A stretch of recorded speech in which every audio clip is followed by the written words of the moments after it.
আপনাকে মাননীয় প্রধানমন্ত্রীকে বলছি এবং আমার ডিপার্টমেন্টের দুই বড় ভাই মাননীয় আইনমন্ত্রী এবং মাননীয় স্বরাষ্ট্রমন্ত্রী, আপনাদের দরজায়, ঘরের দরজায়, অফিসের দরজায়, গাড়ির দরজায় শেখ হাসিনার পালানোর ছবিটা লেমিনেটিং করে ঝুলায় রাখবেন। আপনাদেরকেও ওই ছবির রিপ্লেসমেন্ট করা লাগতে পারে। আগামী দিনে শুধু বাংলাদেশের অস্তিত্বের প্রশ্ন না, বিএনপি রাজনৈতিক দল হিসেবে বেঁচে থাকবে কিনা তার অস্তিত্বের প্রশ্ন জড়িত আছে। এবং অন রেকর্ড আপনাদেরকে বলে রাখি, আপনাদের সক্ষমতা কিন্তু আওয়ামী লীগের ধারে কাছেও না। সেই আওয়ামী লীগকে কিন্তু লেজ গুটায় পালাইতে হয়েছে। নির্বাচনের পরে বিএনপির এক এমপি আমারে বলছে, হুইপ 6 জন হুইপ আছে তো বিএনপির, তার ভিতর একজন বলেছে যে আমার ডিভিশনের সব এমপিকে আমি একটা ছবি গিফট করব। সেই গিফটের ছবিটা হচ্ছে হাসিনা বিমানে করে যে পালাইতেছে না। জুলাই সনদ নিয়ে কথা বললে কতগুলো ট্যাগ করা হচ্ছে এখন, তার ভিতর একটা হচ্ছে যে আমরা স্বাধীনতা বিরোধী, 72-এর সংবিধানকে আমরা ছুঁড়ে ফেলে দিতে চাই, এবং যেটার বাই ডিফল্ট মানে হচ্ছে যে আমরা মুক্তির লড়াই, 71-এর যে স্বাধীনতা সংগ্রাম তা সেগুলোকে ছোট করতে চাই, হেয় করতে চাই। জুলাই এবং সংবিধান নিয়ে তো অনেক কথা শুনেছেন, আমি একটা সাইড টপিক সেটা আমি আজকে অ্যাড্রেস করি আর কি, যে আসলে what is the crisis of the 72's constitution? বাংলাদেশের মুক্তির লড়াইতে আপনার 1971-এর 17 এপ্রিল যে স্বাধীনতার ঘোষণাপত্র পাঠ করা হয়েছিল, সেখানে আমাদের আকাঙ্ক্ষার কথা সুপরিষ্কার করে বলা ছিল যে আসলে আমরা কেমন বাংলাদেশ চাই। A free, independent and democratic রিপাবলিকের কথা বলা আছে, যেটাতে বলা ছিল যে 3টা মূলনীতির উপরে ভিত্তি করে এই বাংলাদেশ নামক নতুন প্রজাতন্ত্র পরিচালিত হবে: সাম্য, মানবিক মর্যাদা এবং সামাজিক সুবিচার। অথচ দেখেন, সেই বাংলাদেশটা, যেই বাংলাদেশের ঘোষণাপত্রের আলোকে হাজার হাজার লক্ষ লক্ষ মানুষ মুক্তির লড়াইতে নেমে গিয়েছিল আমার বাবার মতো জীবন যৌবনকে ত্যাগ করে, তারা আসলে কেমন বাংলাদেশ পেয়েছিল এবং এই 72-এর সংবিধানটার ক্রাইসিসটা কোথায়? গাঠনিক একটা ক্রাইসিস আছে 72-এর সংবিধানের, সাবস্টেন্সের আগে সেখানে বলছি আর কি। গাঠনিক ক্রাইসিস কোথায়? সেটা হচ্ছে যে 72-এর সংবিধানটা আসলে কে তৈরি করেছে। আপনারা যদি গণপরিষদের সদস্যদের তালিকা দেখেন, তাদের অলমোস্ট প্রায় সবাই হচ্ছে 70-এর পাকিস্তানের যে লিগ্যাল ফ্রেমওয়ার্ক অর্ডিন্যান্স ছিল, ইলেকশনের ফ্রেমওয়ার্ক যে অর্ডিন্যান্স, সেই অর্ডিন্যান্সের উপরে ভিত্তি করে নির্বাচিত সংসদ সদস্যরা। এবং তাদের আসলে ওয়াদা কি ছিল? What was their pledge to the nation ইলেকশনে? যে তারা পাকিস্তান নামক রাষ্ট্রেও তার স্বাধীনতা, তার সভরেন্টি, তার সংবিধানকে মান্য করবেন। That was their pledge. এখন ইনএভিটেবল কোয়েশ্চেন ইজ, পাকিস্তান রাষ্ট্রকে ধারণ করবার জন্য, পাকিস্তান রাষ্ট্রের সংবিধান, পাকিস্তানের স্বাধীনতা, সার্বভৌমত্বকে লালন পালন করবার জন্য যারা ওয়াদাবদ্ধ ছিলেন, তারা কি আসলে একটা নতুন বাংলাদেশের সংবিধান প্রণয়ন করবার দায়িত্ব নিতে পারেন কিনা? এবং এটাই হচ্ছে 72-এর সংবিধানের ক্রিটিক্যাল কোশ্চেন, যে এই কোশ্চেনের ম্যান্ডেট বারবার প্রশ্নবিদ্ধ হয়েছে। এখন অবভিয়াস কোশ্চেন হচ্ছে যে তখন তো সময় ছিল না, আমরা কি করব? গণপরিষদ নির্বাচন দিলেন না কেন? যে আমরা নতুন নির্বাচন করতে চাই, নতুন সংবিধান তৈরি করতে চাই, করলেন না, ফাইন। তারপরও এটাকে সংশোধন করবার সুযোগ ছিল। সংবিধান কমিটি যেটা হয়েছে, তারা রিপোর্ট দিল 72-এর নভেম্বরের সম্ভবত। আপনি এটাকে রেফারেন্ডামে কেন দিলেন না? যে আমরা এই গণপরিষদ একটা সংবিধানের ড্রাফট করেছি জাতির ম্যান্ডেটের জন্য, এইটা আমরা এখন জনগণের সম্মতির জন্য আমাদেরকে রেফারেন্ডামে দিচ্ছি। দিলেন না তো। তাহলে যেই সংবিধানটার সম্মতি জনগণের কাছ থেকে নেওয়া হয় নাই, সেই সংবিধানটা আমার ওই ঘোষণাপত্রের সংবিধানটা কিভাবে হইল? যে একটা ফ্রি রিপাবলিকের কনস্টিটিউশন, যেটার জন্য কোনো ম্যান্ডেট নেওয়া হয় নাই জনগণের কাছ থেকে। থার্ড, এত ভুলের পরেও আপনি এটার খতনা করতে পারতেন আরেকবার। 73-এর মার্চ মাসে প্রথম নির্বাচন হচ্ছে, আওয়ামী লীগ ইলেকশন ম্যান্ডেট নিতে পারত, যে আমাদেরকে প্যারালালি আপনারা ভোট দেন, এইটা ম্যান্ডেট দেন যে আমাদের এই নতুন সংবিধানটা যেন জাতীয় সংবিধান আকারে গৃহীত হয়। সেই ম্যান্ডেটও আপনারা নেন নাই ৭৩-এর নির্বাচনে। তাহলে যেই সংবিধানটা মানে ইন ইটস ভেরি এসেন্স গাঠনিক প্রসেসের ভিতরে একটা ইলেজিটিমেট ডকুমেন্ট, সেইটাকে আপনি আমাদের আজকে ৫৬ বছর পরেও থার্ড জেনারেশনের উপরে চাপিয়ে দিচ্ছেন the only basis to legitimize any uprising posthumously. সেটা আপনি কিভাবে করেন? করতে পারেন না তো। এটা জেস্টেশনই একটা ইলেজিটিমেট ডকুমেন্ট ৭২-এর, যেটার গাঠনিক প্রক্রিয়াটা সঠিক ছিল না, জনগণের সম্মতি নেওয়া হয়নি। স্বাধীন দেশে পৃথিবীতে কোথাও জনগণের ম্যান্ডেট ছাড়া কোথাও কোনোদিন কোনো সংবিধান হয় নাই। ইদার আপনি স্কটিশ মডেলে যেতে পারতেন, 2014-তে 15-16-তে স্কটিশ রেফারেন্ডামের আগে তারা টোটাল ডকুমেন্টেশন রেফারেন্ডামের আগেই জনগণের কাছে দিয়ে দিয়েছে। কই 70-এ 69-এ গণ অভ্যুত্থান, কই আপনারা তো প্রস্তাবিত বাংলাদেশ রাষ্ট্রের সংবিধান নামে কোনো কিছু প্রস্তাব করেন নাই। তাহলে 69-এর গণ অভ্যুত্থানে আমার ম্যান্ডেট পাইতাম, 70-এর নির্বাচনে আমি ওই সংবিধানে ম্যান্ডেট পাইতাম, 71-এর যুদ্ধে আমি ওইটার জন্য ম্যান্ডেট পাইতাম। সেটাও আপনি করেন নাই। আপনি পোস্ট কিছু করেন নাই, প্রিভিয়াসলি কিছু করেন নাই, কিন্তু জনগণের উপরে চাপিয়ে দিচ্ছেন as if this is the only document to জাজ the nation right or wrong. এখন প্রশ্ন হচ্ছে with regard to the substance, is it a very well drafted constitution? No, it is not.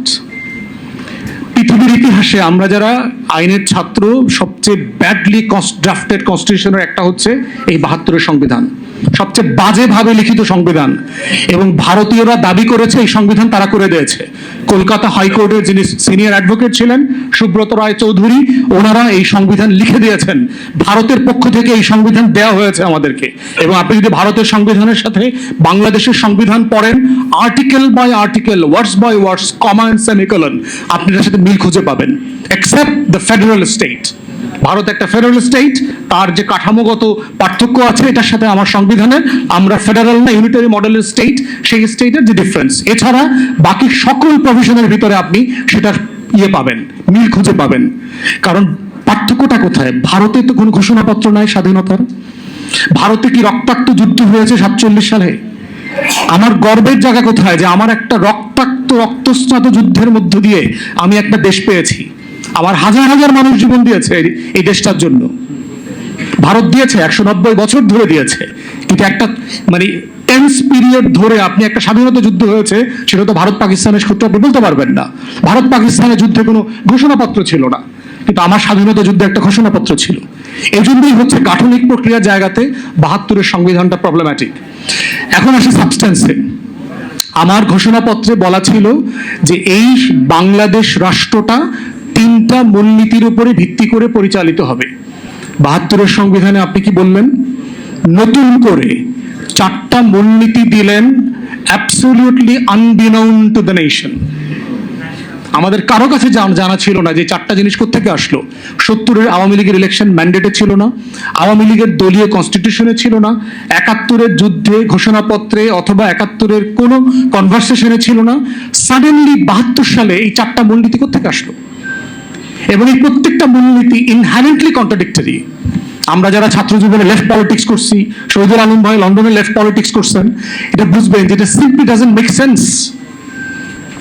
আপনি বলছেন যে আমার রাষ্ট্র পরিচালিত হবে, এখানে ডেমোক্রেসি থাকবে, সমাজতন্ত্রও থাকবে। 72-তে ডেমোক্রেসি ও সমাজতন্ত্র এক জিনিস ছিল না। আপনি বলছেন যে এই জাতি বাঙালি বলিয়া পরিচিত হইবে। তাহলে আমার রাষ্ট্রের হাজার হাজার চাকমারা পাহাড়িরা যেই ঘোষণাপত্র শুনে যুদ্ধ করতে গিয়েছিল, তাকে আপনি 1 বছর পরে বললেন যে তুমি যদি বাঙালি না হও, তোমার আইডেন্টিটির কোনো স্বীকৃতি আমার কাছে নাই। তাহলে ওই যে ফ্রি, ইনক্লুসিভ, ডেমোক্রেটিক রিপাবলিকের কথা বললেন, সেই রিপাবলিকের প্রত্যেকটা এসেন্স এন্ড প্রিন্সিপালের সাথে এই 4টা মূলনীতি যায় না সিম্পলি। কারণ এখানে অবাঙালিরাও যুদ্ধ করেছে। 16ই ডিসেম্বর এই স্বাধীন বাংলায় উর্দুভাষী মুক্তিযোদ্ধারা বিজয় মিছিল নিয়ে 32 নম্বরে গিয়েছে এবং তাদেরকে গুলি করে আমার সোনার বাংলার মুক্তিযোদ্ধারা হত্যা করেছে। উর্দুভাষী মুক্তিযোদ্ধা। চাকমাদেরকে শেখ মুজিব বলেছিল বাঙালি হয়ে যাওয়ার জন্য। তো তাহলে আপনি এই রাষ্ট্রটা তৈরি করলেন যে প্রিন্সিপালের উপরে ভিত্তি করে ৭২-এর সংবিধান তার প্রত্যেকটা প্রিন্সিপালের কুঠারে আঘাত করেছে। তাহলে এই সাবস্টেন্স দিয়ে আপনি এই রাষ্ট্রটাকে ইনক্লুসিভ কিভাবে ধরে রাখবেন? আপনি মানে গণতন্ত্র রাখবেন, আপনি আবার সমাজতন্ত্র রাখবেন, এবং রেখে কি হয়েছে দেখেন, কোন গণতন্ত্র হয়েছে। আপনার ৭২-এর সংবিধানে গণতন্ত্র ছিল, কিন্তু ৭৩-এর নির্বাচনে তো আমরা গণতন্ত্র দেখি নাই। ৭৩-এর নির্বাচনে তো আমরা কোনো গণতন্ত্র দেখি নাই। ২৯৩টা সিট পাওয়ার পরে শেখ মুজিব বঙ্গভবনে দাঁড়ায় বলেছে, আজকে দেশে কোনো বিরোধী দল নাই। শেখ মুজিব বলছে। বিরোধী দল না থাকাটা কি আপনার দেশের জন্য কোনো ক্রেডিট? গণতন্ত্রের জন্য ক্রেডিট? শত শত এমপি ক্যান্ডিডেটকে পিটায় এলাকা ছাড়া করে দিয়েছে, কয়েক ডজনকে হত্যা করেছে, ইলেকশন করতে দেয়নি। তাহলে আপনারা কেন কিসের জন্য বললেন গণতন্ত্রের কথা? এটাই তো মুক্তির লড়াইতে ছিল। আপনি বলছিলেন যে সমাজতন্ত্র থাকবে, আবার বলছেন যে গণতন্ত্র থাকবে। গণতন্ত্রের সাথে তো উদার নৈতিক ক্যাপিটালিজম, পুঁজিবাদী সমাজের বৈশিষ্ট্য আছে, সংবিধানে বলা আছে যে একটা ফ্রি এন্টারপ্রাইজ থাকবে। কিন্তু সেখানে আপনি দেখলাম যে ৭২-এর পরে ৭৩-এর পরে বাংলাদেশের সব প্রাইভেট এন্টারপ্রাইজ, পাটকল, জুট মিল সবকিছুকে ন্যাশনালাইজ করে ফেললেন। এই ন্যাশনালাইজেশন কি আমার মুক্তির লড়াইয়ের সাথে কনসিস্টেন্ট ছিল? ছিল না তো। তাহলে এইভাবে ৭২-এর সংবিধান আমার মুক্তির লড়াইয়ের প্রত্যেকটা আকাঙ্ক্ষার সাথে বেইমানি করেছে। এবং তারপরে দেখেন, এখানেই ক্ষান্ত হয় নাই, 4th অ্যামেন্ডমেন্ট করেছে শেখ মুজিব বেঁচে থাকা অবস্থায়।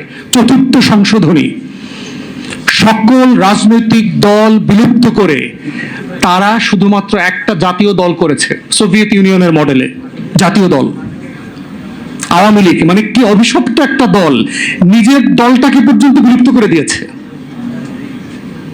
এবং এর সাথে বাংলাদেশের পতিত পলিউটেড বাম সিপিবিরা জড়িত ছিল। এই কমরেড মনি সিংরা থেকে শুরু করে সবাই শেখ মুজিবকে মিসগাইড করেছে when it comes to creating Baksal. তো এই বাকশাল, এই ৪র্থ অ্যামেন্ডমেন্টের এই সংবিধান কি আমার ৭১-এর মুক্তির লড়াইয়ের সাথে কনসিস্টেন্ট ছিল? ছিল না তো। তারপরে কি করেছেন, সকল পত্রিকা নিষিদ্ধ করে দিলেন একটা ঘোষণা দিয়ে।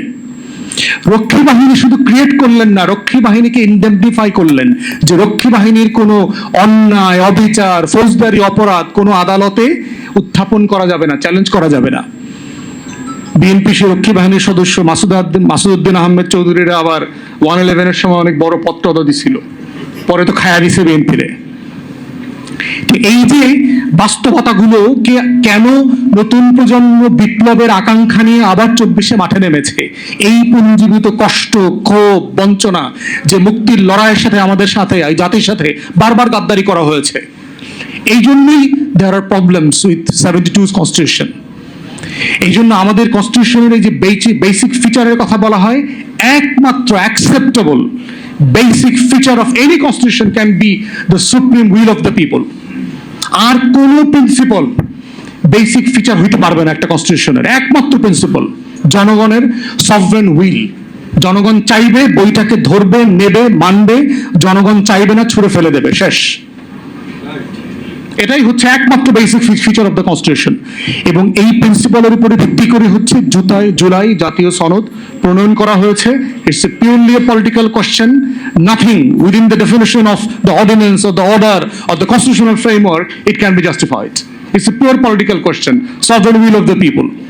এবং গণ অভ্যুত্থানের রায় অনুযায়ী এটাকে বাস্তবায়ন করতে হবে। তাই আমরা বলছি যে বাংলাদেশ রাষ্ট্রটাকে যদি আগামী দিনগুলোতে এগিয়ে নিয়ে যেতে হয়, আমার সেই ৭১-এর মুক্তির লড়াই, আমার যুগ যুগ ধরে শত শত বছরের এই মাটির, এই মানুষের, এই জমিনের মুক্তির লড়াই, এবং আমার ২৪-এর গণ অভ্যুত্থানের লড়াই, এর প্রত্যেকটা প্রিন্সিপালকে সভরেন উইলের ভিতরে অ্যাকোমোডেট করা হয়েছে জুলাই জাতীয় সনদের মাধ্যমে। এবং সেটাকেই উইদাউট এনি ইফস অ্যান্ড বাটস মেনে নেওয়াটাই হচ্ছে আগামী দিনে শুধু বাংলাদেশের অস্তিত্বের প্রশ্ন না, বিএনপি রাজনৈতিক দল হিসেবে বেঁচে থাকবে কিনা তার অস্তিত্বের প্রশ্ন জড়িত আছে। এবং অন রেকর্ড আপনাদেরকে বলে রাখি, আপনাদের সক্ষমতা কিন্তু আওয়ামী লীগের ধারে কাছেও না।